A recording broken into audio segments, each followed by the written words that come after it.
عزیز دوستو، میں یہ عرض کر رہا تھا کہ اللہ تعالیٰ نے نبی پاک علیہ السلام کے اخلاق کی تعریف کی ہے۔ ہمارے زمانے میں یہ رویہ ہو گیا ہے کہ اگر اخلاق کی، کردار کی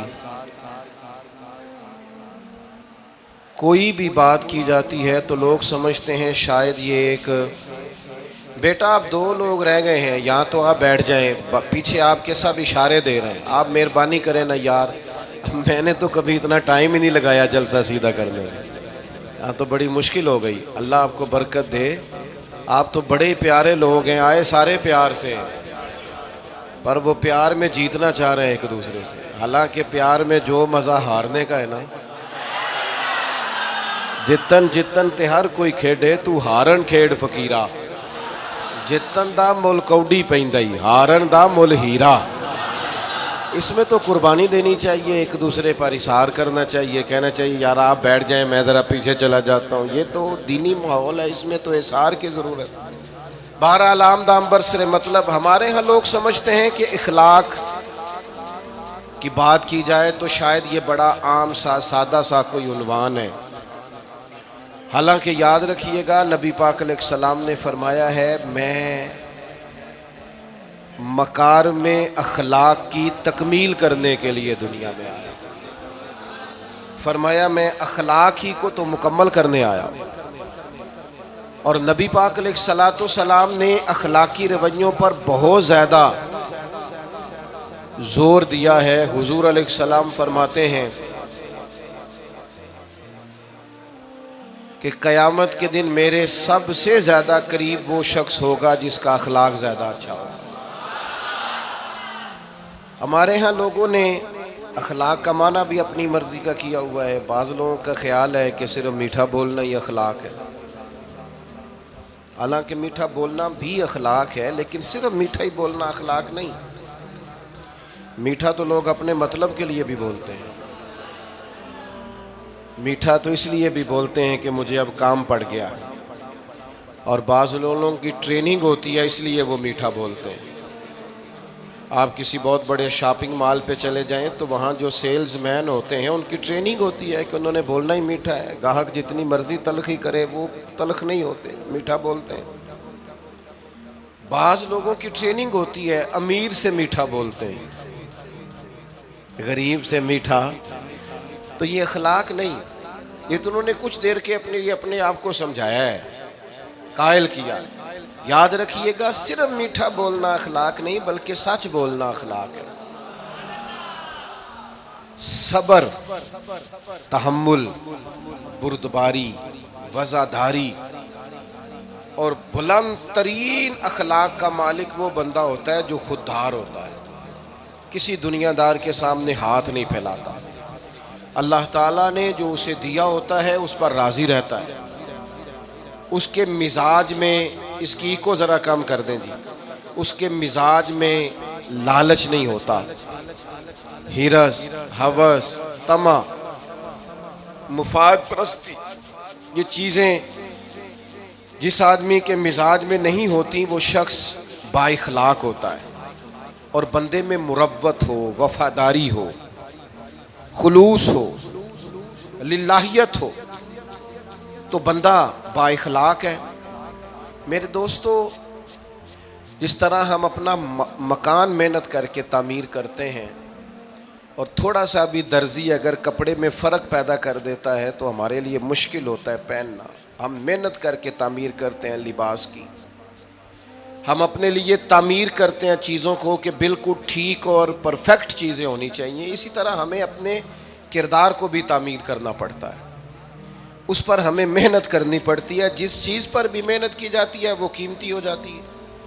جب ہم تھوڑی محنت اپنے اخلاق پر بھی کریں گے نا، اپنے رویوں پر بھی کریں گے تو اس میں بھی بہتری آ جائے گی۔ اصل مسئلہ یہ ہوا ہے امت کے ساتھ کہ ہم نے یہ سمجھنا شروع کر دیا ہے آج کے دور میں کہ شاید لوگ صرف تقریر ہی سنیں گے، شاید لوگ صرف تصویر ہی دیکھیں گے، شاید لوگ صرف ہمارا آنا جانا، دبدبا، استقبال، پروٹوکول دیکھیں گے، حالانکہ یاد رکھنا سب سے زیادہ جو چیز تبلیغ کرتی ہے وہ انسان کا کردار ہوتا ہے۔ وہ اس کا اخلاق ہوتا ہے. بہت سارے بزرگ تو ایسے جو تقریریں کرتے ہی نہیں تھے. اعلیٰ حضرت بریلوی رحمۃ اللہ علیہ تو کبھی کبھار کوئی گفتگو کرتے تھے, تقریر ہوتی نہیں تھی, لیکن ان کے کردار کی خوشبو ایسی تھی جو پاس بیٹھتا تھا درد والا ہو جاتا تھا, جو قریب رہتا تھا اس میں خلوص آ جاتا تھا. آپ جو اٹھتے بیٹھتے چلتے پھرتے کہتے ہیں اسی سے پتہ چل جاتا ہے کردار کس طرح کا ہے. اس کے لیے آپ کو, اور ویسے بھی امام راضی رحمۃ اللہ علیہ سے کسی نے کہا تھا با اخلاق کون ہوتا ہے, فرمایا جسے نیکیاں کرنے میں تکلف نہ کرنا پڑے. نیکی بڑی آسانی سے اس سے سرزد ہو جائے, وہ بندہ اخلاق والا ہوتا ہے. آسانی سے نیکی کر لے, مشکل درپیش نہ ہو, بندہ با اخلاق ہوتا ہے. جب جب ہمارا اخلاق اور کردار اور لب و لہجہ اور اٹھنا بیٹھنا, آپ بڑی تعریفیں کریں گھر جا کے کہ میرے استاد بڑے قابل ہیں, آپ کہیں میں بہت عالی شان پیر صاحب کا مرید ہوں, کیا بات, لیکن خدا نہ کرے بیوی کو گالی دیں تو وہ اسی وقت کہہ دے گی یہ سکھایا تجھے تیرے پیر صاحب نے, یہ استاد صاحب سے سبق پڑھ کے آیا, یہ اس تنظیم کا آدمی ہے. وہ کبھی قبول نہیں کرے گی آپ کے استاد کو, آپ کے پیر صاحب کو, آپ کی تنظیم کو, کہے گی پتہ ہے مجھے کس پانی میں یہ سکھاتے ہیں تمہیں. جب تک اخلاقی رویہ بدل نہیں جاتا, آپ کہیں میں بڑی محافل کراتا ہوں, میں بہت بڑا آدمی ہوں اور میں بڑے دینی کام کرتا ہوں اور میں اپنے اوپر لیبل رکھتا ہوں, لیکن آپ کا دوستوں کے ساتھ اٹھنے بیٹھنے میں حلال حرام کی تمیز میں ہی کوئی خیال نہ ہو تو کوئی نہیں مانے گا آپ کی بات. ہمارے ہاں سنت شریعت کا بھی ہم نے اپنی مرضی کا نام رکھ لیا ہے نا. میں نے الحمدللہ زندگی میں داڑھی نہیں کٹوائی, مجھے کبھی خط بھی نہیں کرانا پڑا, شروع سے رکھی ہے. اور امامہ تو اب ایسے محسوس ہوتا ہے طبیعت کا حصہ بن گیا ہے. یہ عظیم سنتیں ہیں رسول پاک کی. میری طرح کے ایسے لوگ بھی پہن لیں جو بالکل خوبصورت نہیں ہوتے تو داڑھی پگڑی سے وہ بھی کبھی کبھی اچھے لگنے لگ جاتے ہیں, لیکن صرف داڑھی اور پگڑی حضور کی سنت نہیں. یہ بھی آپ نے سچ غور کرنا ہے اس پر بھی. صرف دین کا لباس پہننا ہی حضور کا طریقہ نہیں.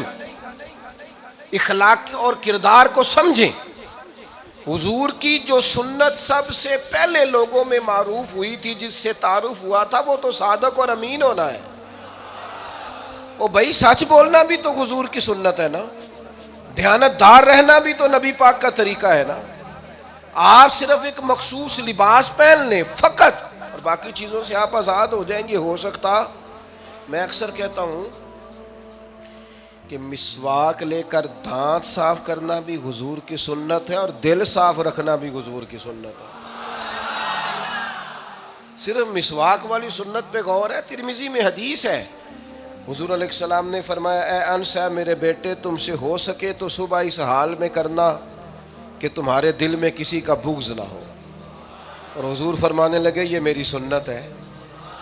صبح اٹھتے ہی پہلے دل کو ٹٹولنا, اس میں کسی کے لیے عداوت نہ. اخلاقی رویوں پر توجہ دینے کی ضرورت.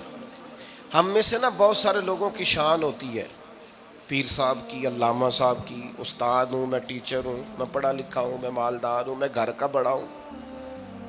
ہم خود بخود اپنی کوئی نہ کوئی شان بنا لیتے ہیں. کوئی آپ کی کسی نسبت سے عزت کرے تو اچھی بات, ہم خود بخود اپنی کوئی شان بنا لیتے ہیں, پھر ہم عزت کا مطالبہ کرتے ہیں. نتیجہ کیا نکلتا ہے؟ نتیجہ یہ نکلتا ہے جہاں ہمیں احترام کرنا چاہیے وہاں بھی ہم احترام کر نہیں پاتے. اور میرے دوستو یاد رکھو, سیدہ عائشہ صدیقہ رضی اللہ تعالیٰ عنہ فرماتی ہیں نبی پاک علیہ السلام جتنی دیر گھر رہتے تھے نا, گھر کا کوئی نہ کوئی کام ہی کرتے رہتے تھے. کوئی حرج والی بات ہے اگر آپ ہر مطلب گھر میں جا کے بیٹھ کے اتنا لمبا سفر طے کر کے آئے لیکن اندر جا کے بیٹھتے ہی کہا پانی کا گلاس لاؤ, بھئی آپ بھی تو لے سکتے ہیں, کوئی حرج والی بات ہے؟